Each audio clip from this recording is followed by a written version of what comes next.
আওয়ামী লীগ তাদের গণতান্ত্রিক চরিত্র হারিয়ে ফেলেছে। আওয়ামী লীগ এখন মাফিয়া, সন্ত্রাসী, জঙ্গির দল, অর্থাৎ জঙ্গি নাটক করে করে জনগণকে বোকা বানিয়ে, সারা বিশ্বে গণতান্ত্রিক বিশ্বকে বোকা বানিয়ে তারা ক্ষমতায় টিকেছিল। ৭১-এর মুক্তিযুদ্ধ আমরা দেখেছি, ৯০-এর গণ অভ্যুত্থান দেখেছি, আর এবারের ছাত্র জনতার যে অভ্যুত্থান সেটা অভূতপূর্ব। আমার এই বয়সে এই ধরনের জনজোয়ার আমরা দেখিনি সরকারের বিরুদ্ধে। ৭০-এর নির্বাচনও দেখেছি, ৭১-এর মুক্তিযুদ্ধ দেখেছি, ৯০-এর ছাত্র আন্দোলনে সক্রিয় অংশগ্রহণ করেছি, এবং এই স্বৈরাচার 111-এর যে আন্দোলন হয়েছিল সে আন্দোলনও ছিলাম সক্রিয় মাঠে। এবং এই সরকার, বর্তমান যে ফ্যাসিস্ট সরকার, বাংলাদেশের, শুধু বাংলাদেশ নয় বিশ্বে এরকম সে হিটলারকেও হার মানিয়েছে। গত এক সপ্তাহে যে চলমান ছাত্র গণ অভ্যুত্থানে যেভাবে হত্যা করা হয়েছে নির্বিচারে, এবং তার বাহিনী, পুলিশ, র্যাব হত্যা, গুম, খুন মাধ্যমে, যে হত্যা, গুম, খুনের মাধ্যমে সারা বাংলাদেশে যে নৈরাজ্যকর পরিস্থিতি সৃষ্টি করেছিল, সারা বাংলাদেশের মানুষ বিক্ষুব্ধ হয়েছিল। আজকে দল মত নির্বিশেষে সকল মানুষ বিক্ষুব্ধ হয়েছিল, যার প্রকাশ ঘটেছে এই সরকারের পতনের মধ্যে। ১৯৭১ সালের বিজয় দিবস আমরা দেখেছি, আমরা সেই বিজয় দিবসও এত উৎসব আমরা দেখিনি রাস্তায়। আপনারা দেখেছেন যে আবাল বৃদ্ধ বনিতা দল মত নির্বিশেষে সবাই রাস্তায় নেমে এসছে, এবং এটা প্রমাণ করে যে এই মানুষ এই শ্বাসরুদ্ধকর অবস্থা থেকে মুক্তি পেয়েছে। তাই আমরা মনে করি এই সরকার, আমাদের বিএনপির যেহেতু এখন সর্ববৃহৎ বিরোধী দল, এবং আমরা রাজপথে থেকে আন্দোলন করেছি, আমাদের বহু নেতা হামলা, মামলা, গুম, খুনের শিকার হয়েছেন, কিন্তু আমাদেরকে বহু ষড়যন্ত্র করেছে, আমাদেরকে দল থেকে সরাতে পারেনি। আমরা মনে করি, তাই আমরা এই আন্দোলন থেকে এবং এই সরকারের অপকর্ম থেকে আমরা একটা শিক্ষা পেয়েছি যে না, জনগণের বাইরে গিয়ে, জনগণের আশা আকাঙ্ক্ষার বাইরে গিয়ে কোনো সরকার, সে যত বড়ই সরকার হোক, টিকে থাকতে পারে না। আপনারা দেখেছেন মুসলিম লীগ ১৯৪৭ সালে মুসলিম লীগের নেতৃত্বে আমরা পাকিস্তান অর্জন করেছিল, কিন্তু মুসলিম লীগ ব্যর্থ হয় ৭১ সালে, ২৪ বছরের মধ্যেই আরেকটা আমরা স্বাধীন দেশ হয়েছি। এখন যে আশা আকাঙ্ক্ষাকে বুকে ধারণ করে দেশের মানুষ মুক্তিযুদ্ধ করেছিল, সেই মুক্তিযুদ্ধের ফসল আজও আমরা পাইনি।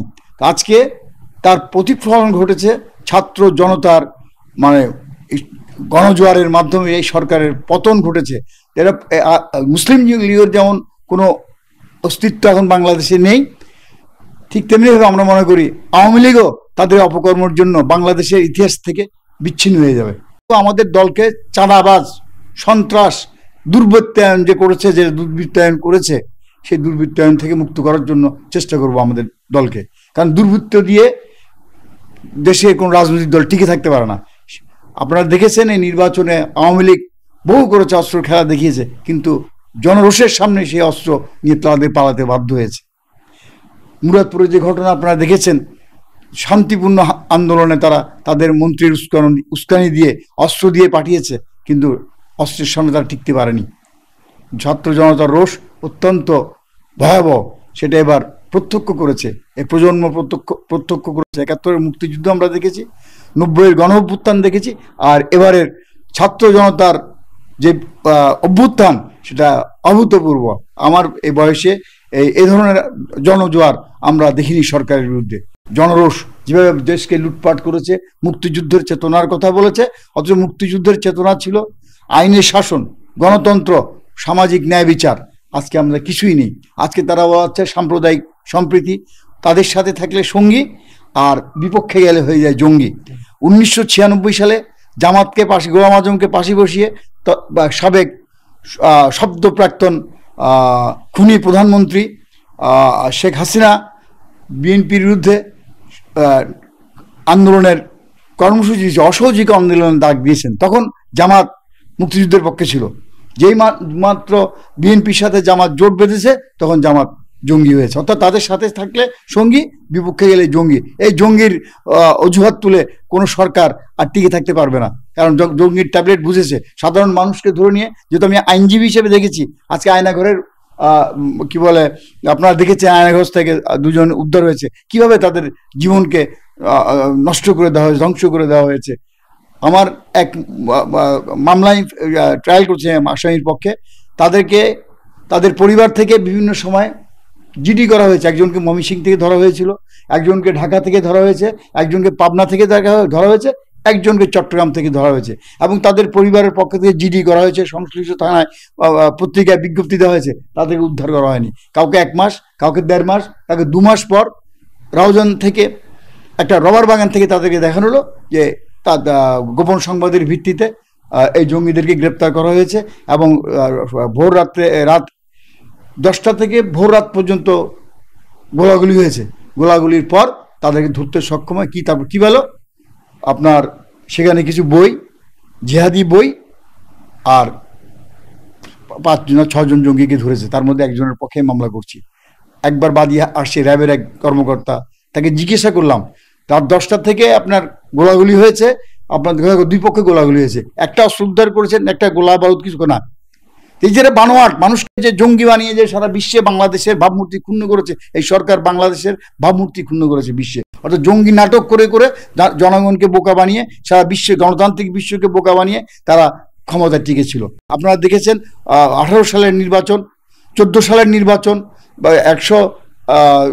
300-র মধ্যে 156টাই আগে নির্বাচন হয়েছে। অর্থাৎ নির্বাচন হওয়ার আগেই তারা সরকার গঠন করার মতো সংখ্যাগরিষ্ঠতা পেয়েছে। 18 সালে আপনারা দেখেছেন নিশিরাতে ভোট হয়েছে। আর 2000 বলা হয় চলমান 24 সালে যে নির্বাচনটা হলো, সেই নির্বাচনে কি হয়েছে এটা আপনারা সবাই জানেন। সারা বাংলাদেশের মানুষ সে নির্বাচন বর্জন করেছে। তারা ভোট দিয়েও 5% ভোটার ভোট কেন্দ্রে উপস্থিত করতে পারেনি। আজকে যে তারা বলছে যে আমরা বাংলাদেশের আওয়ামী লীগ খুব জনপ্রিয় দল, আজকে আওয়ামী লীগ নেতৃত্ব দিয়েছে মুক্তিযুদ্ধে, আজকে সেই আওয়ামী লীগের যারা নেতা, অরিজিনাল যারা নেতা, তারা কেউ নেই। আজকে তোফায়েল আহমদের মতো নেতা, আমির হোসেন আমার মতো নেতা, যারা আওয়ামী লীগের প্রকৃত নেতা, যাদের মাধ্যমে আওয়ামী লীগ প্রতিষ্ঠিত হয়েছিল, তারা আজকে নিয়ে আছে। কারা সেই দলে আছে? সমস্ত মাফিয়াদের দল হয়ে গেছে। আওয়ামী লীগ আর সেই গণতান্ত্রিক দল নেই। আওয়ামী লীগ তাদের গণতান্ত্রিক চরিত্র হারিয়ে ফেলেছে। আওয়ামী লীগ এখন মাফিয়া, সন্ত্রাসী, জঙ্গির দল। আমরা যদি মনে করি জঙ্গির যে আইনটা আছে বাংলাদেশে, যে সন্ত্রাস বিরোধী যে আইনটা আছে, সেখানে যে ডেফিনিশন দেওয়া হয়েছে জঙ্গি, আমি মনে করি সেই জঙ্গি যদি তকমা দিতে হয়, আজকে দিতে হবে ছাত্রলীগকে, আওয়ামী লীগকে। আপনার প্রকাশ্য অস্ত্র নিয়ে তারা যে মহড়া দিয়েছে, এর দ্বারা প্রমাণিত হয় যে কোনো সংগঠনকে জঙ্গির অপবাদ দিয়ে নিষিদ্ধ করতে হয়, সন্ত্রাস দমন আইন অনুযায়ী তাকে নিষিদ্ধ করতে হবে আজকে আওয়ামী লীগকে। কারণ পুলিশ, র্যাব ব্যর্থ হয়েছে, তারপর তাদের সকল বাহিনী ব্যর্থ হওয়ার পর তাদের বাহিনী নামিয়েছে, হেলমেট বাহিনী। আপনারা দেখেছেন মহিলাদের উপর শান্তিপূর্ণ কোনো অস্ত্র নেই, তাদেরকে নামিয়েছে। আর পুলিশ বলা হচ্ছে কি গুলি করবে, আত্মরক্ষার জন্য গুলি করতে আপনিই পারেন, শুধু পুলিশ না, আমিও আত্মরক্ষার জন্য একজনকে হত্যা করতে পারবো, আপনিও একজন আত্মরক্ষার জন্য হত্যা করতে পারবেন। ওটা দণ্ডবিধিতে আছে, 99 ধারায় কিছু ডেফিনিশন দেওয়া হচ্ছে। অর্থাৎ আপনি এমন পরিস্থিতি আপনি মুখোমুখি হবেন, সেখানে আপনার প্রতিপক্ষকে হত্যা ছাড়া আপনার বাঁচার সম্মুখীন নেই। অর্থাৎ আপনি যদি এই রুমে দাঁড়িয়ে আপনাকে পিস্তল ধরলাম, অর্থাৎ তখন আপনি আমাকে পিস্তল দিয়ে মারা ছাড়া আপনার যাওয়ার পথ নেই, আপনি মেরে দিন, সেটা আপনি জাস্টিফাই হবে। কিন্তু আমি ওই 100 গজ দূর থেকে আপনাকে তলোয়ার দিয়ে ভয় দেখে তোমাকে খুন করবো, আর আপনি আপনার কিন্তু পালানোর সুযোগ আছে, আইনি আশ্রয় নেওয়ার সুযোগ আছে, সেক্ষেত্রে আপনার ব্যক্তিগত আত্মরক্ষার অধিকার প্রয়োগ করে কাউকে হত্যা করতে পারবেন না। যেটা আবু সাইদকে হত্যা করলো কিভাবে? সে কি তার হাতে কোনো অস্ত্র ছিল? সেখানে কি ইমিডিয়েট তার মৃত্যুর সম্ভাবনা ছিল সেই পুলিশের? একদম টার্গেট কিলিং করেছে তাকে।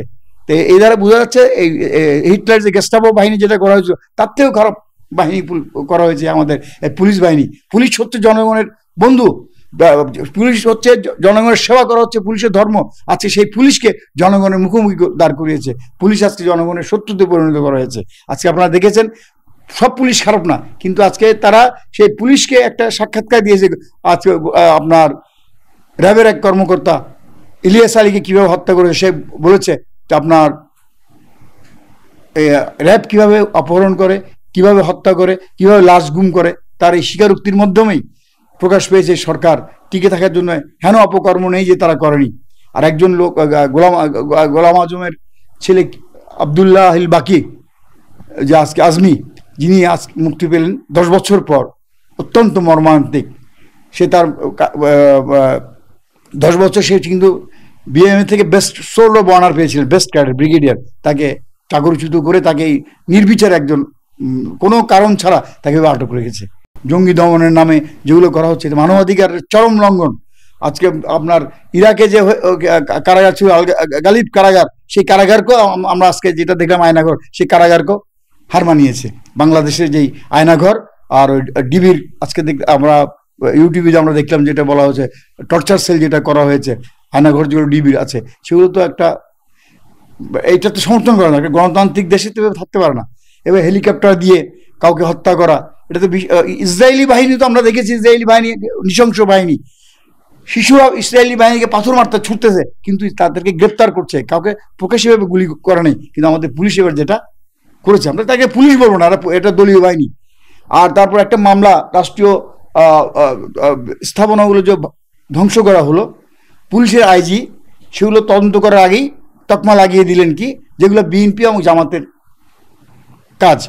আমাদের বক্তব্য হচ্ছে যে একটা ঘটনা ঘটেছে, তদন্ত করার আগেই তদন্ত করবে কি, এটা পুলিশ তদন্ত করবে। সেই বাহিনী প্রধান যদি বলে দেয় যে ঘটনার সাথে জামাত এবং বিএনপি জড়িত, তাহলে তদন্তকারী কর্মকর্তা, ইন্সপেক্টর কিংবা দারোগা যে তদন্ত করবে, তার কি সাধ্য আছে?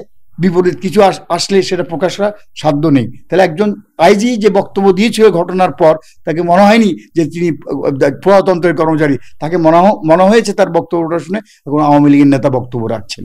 তো আজকে বাহিনীটিকে দাঁড় করিয়েছে, এই বাহিনীকে পুলিশ যারা কর্মকর্তা ছিলেন, দেশের সাংবিধানিক প্রতিষ্ঠানগুলো, বিচারকরা, আজকে বিচারপতিরা বলছেন আমরা শপথবদ্ধ বিচারক, আমরা শপথবদ্ধ শপথবদ্ধ রাজনীতিবিদ। বিচারকরা বলেছেন আমরা শপথবদ্ধ রাজনীতিবিদ। তো একজন রাজনৈতিক নেতা তো বিচারক আসনে বসে রাজনৈতিক নেতার বিচার করতে পারে না। আজকে বিচার বিভাগ, তারপর নির্বাচন কমিশন, তারপর দুর্নীতি দমন কমিশন, প্রত্যেকটা প্রতিষ্ঠানকে তারা আজকে ধ্বংস করে দিয়েছে। আপনারা দেখেন দুর্নীতি দমন কমিশনে মামলা হয়, তারপর দেখা যায় যারা বড় বড় মামলা হয় তাদেরকে তদন্তের পর তাদেরকে ক্লিন সার্টিফিকেট হয়, তাদের আবার অভিযোগের পর না কিছুই পাওয়া গেল না তাদের বিরুদ্ধে। আপনার বেনজির আহমেদের এই হত্যা গুমের পরও তা এতগুলো অভিযোগ থাকার পর সে কীভাবে এয়ারপোর্ট থেকে বেরিয়ে গেল, তার কোনো জবাব কি দিয়েছে? আমি মনে করি যে মানবতা, আন্তর্জাতিক মানবতা বিরোধী যে ট্রাইব্যুনালে তারা বিচার করেছে, আওয়ামী লীগ যে ট্রাইব্যুনাল গঠন করেছে, যে ট্রাইব্যুনালে বিচার করেছে, ইনশাল্লাহ সেই ট্রাইব্যুনালের বিচারে যতগুলো গুম খুম হয়েছে, প্রত্যেকটা গুম খুমের বিচার এই আন্তর্জাতিক অপরাধ ট্রাইব্যুনালের বিচার হবে, তাদের মানবতা বিরোধী অপরাধ ট্রাইব্যুনাল তাদের বিচার হবে। কারণ মানবতা অপরাধ ট্রাইব্যুনাল তারা যে আইন করেছে, সে আইনের সাক্ষ্য আইন, দেশের প্রচলিত সাক্ষ্য আইন সেখানে কার্যকর না। আমাদের প্রচলিত সাক্ষ্য আইনের শোনা সাক্ষীতে কাউকে সাজা দেওয়া যায় না। ট্রাইব্যুনাল আইনে, আন্তর্জাতিক অপরাধ দমন ট্রাইব্যুনালের আইন অনুযায়ী পত্রিকার বিবৃতি, তারপর কারো শোনা সাক্ষ্য কি, এটা গ্রহণযোগ্য, এভিডেন্স হিসেবে গ্রহণযোগ্য হবে। আজকে র্যাবের যে কর্মকর্তা সাক্ষ্য দিয়েছে, ইলিয়াস আলীকে গুম করা হয়েছে, তারপর সাউদ্দিন, আমাদের বিএনপির স্থায়ী কমিটির সদস্য সাউদ্দিন সাহেবকে গ্রেপ্তার করা হয়েছে, গুম করা হয়েছে, তাদের সাক্ষ্য, এটা তো এভিডেন্স, আত্ম এভিডেন্স লাগে। এটার ভিত্তিতে সর্বোচ্চ পর্যায়ে থাকুন সর্বনিম্ন পর্যায়ে সবাইকে অভিযুক্ত করা যাবে এবং তাদের সর্বোচ্চ শাস্তি দণ্ডিত করার মতো অপরাধ তারা করেছে। 71-এর মানবতা বিরোধী যে অপরাধ আর বর্তমান 24 সালের মানবতা বিরোধী অপরাধের মধ্যে কোনো পার্থক্য নেই। আমরা মনে করি এইটা তাদের বিচারের সম্মুখীন হতে হবে ইনশাল্লাহ।